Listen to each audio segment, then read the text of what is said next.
Adegan dimulai dengan pemandangan pagi di hutan Jawa kuno. Sinar matahari menembus pepohonan yang rimbun. Cahaya menerangi reruntuhan Candi Batu Merah di kejauhan. Pemandangan ini menciptakan suasana historis yang kuat.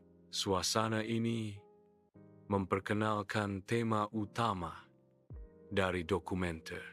Raden Wijaya mendirikan Majapahit di hutan Tarik pada tahun 2063. Visualisasi mencakup pembangunan Istana Batu Merah sebagai pusat kerajaan. Prajurit berkuda menggambarkan kekuatan militer awal Majapahit. Suasana permukiman awal kerajaan menunjukkan kehidupan masyarakat Majapahit. Sumpah Palapa adalah ikrar yang diucapkan oleh Gajah Mada, seorang tokoh penting di kerajaan Majapahit. Sumpah ini mencerminkan tekad Gajah Mada untuk menyatukan seluruh Nusantara di bawah kekuasaan Majapahit. Isi sumpah tersebut adalah janji untuk tidak menikmati kesenangan duniawi sebelum Nusantara bersatu. Ekspresi wajah dan gestur tubuh Gajah Mada saat mengucapkan sumpah menunjukkan keyakinan dan keteguhan hatinya. Sumpah Palapa menjadi simbol semangat persatuan dan cita-cita besar untuk mewujudkan Nusantara yang kuat. Teks Sumpah Palapa secara visual ditampilkan untuk memperkuat pesan dan makna sejarah yang terkandung di dalamnya. Ekspansi maritim Majapahit adalah periode perluasan wilayah kerajaan melalui kekuatan laut. Gajah Mada memainkan peran penting dalam memimpin ekspansi ini. Kapal jung besar menjadi tulang punggung kekuatan maritim Majapahit. Kekuatan maritim memungkinkan Majapahit memperluas pengaruhnya di seluruh Nusantara. Ekspansi ini mencerminkan dominasi Majapahit di bidang perdagangan dan politik maritim. Pelabuhan Majapahit adalah pusat perdagangan yang ramai dengan pedagang dari berbagai negara. Pedagang dari Cina, Arab, dan India sering mengunjungi pelabuhan ini untuk berdagang. Aktivitas bongkar muat barang dagangan sangat sibuk di pelabuhan Majapahit. Interaksi antar pedagang dari berbagai negara mencerminkan kemajuan ekonomi Majapahit. Pelabuhan ini menjadi simbol penting dari kekuatan ekonomi dan hubungan internasional Majapahit.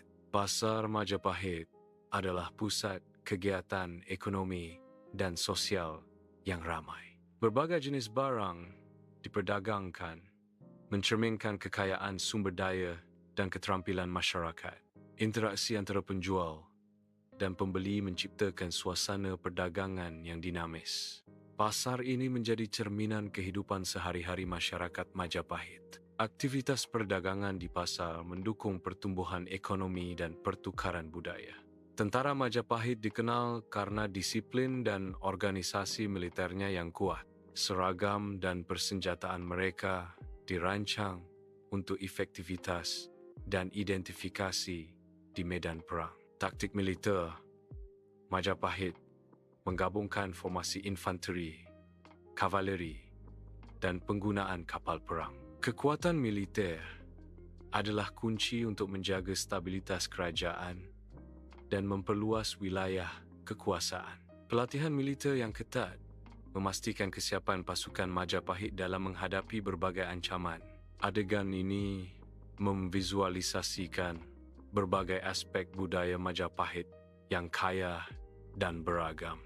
Tarian klasik Jawa kuno ditampilkan sebagai representasi seni pertunjukan Majapahit. Pembuatan keris sebagai simbol keterampilan dan seni logam juga divisualisasikan. Seni sastra Majapahit, termasuk penulisan dan pembacaan naskah kuno, turut dipamerkan.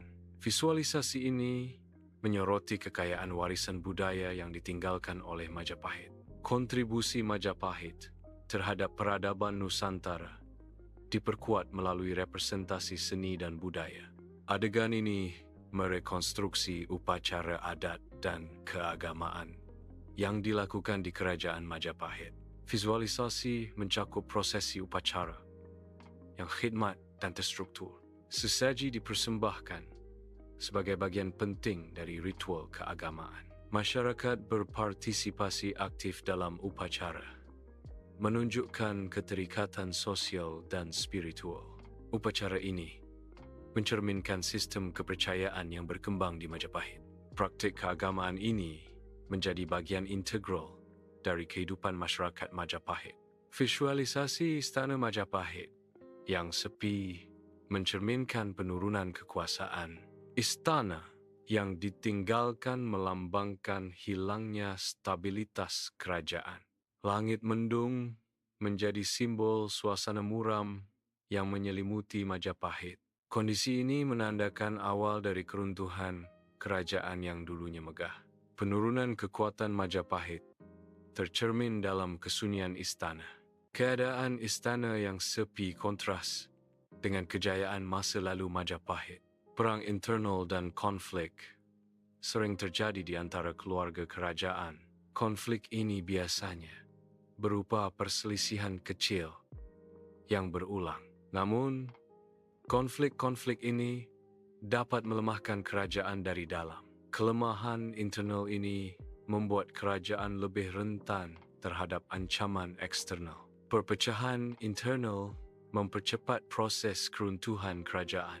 Persatuan dan stabilitas internal sangat penting untuk kelangsungan hidup kerajaan. Candi-candi Majapahit yang masih berdiri menjadi saksi bisu kejayaan masa lalu. Peta Nusantara modern menunjukkan wilayah yang terinspirasi dari kekuasaan Majapahit. Pengaruh Majapahit membentuk identitas dan wilayah Indonesia saat ini. Kerajaan Majapahit meninggalkan jejak budaya dan sejarah yang mendalam. Majapahit tetap menjadi kebanggaan Nusantara hingga kini.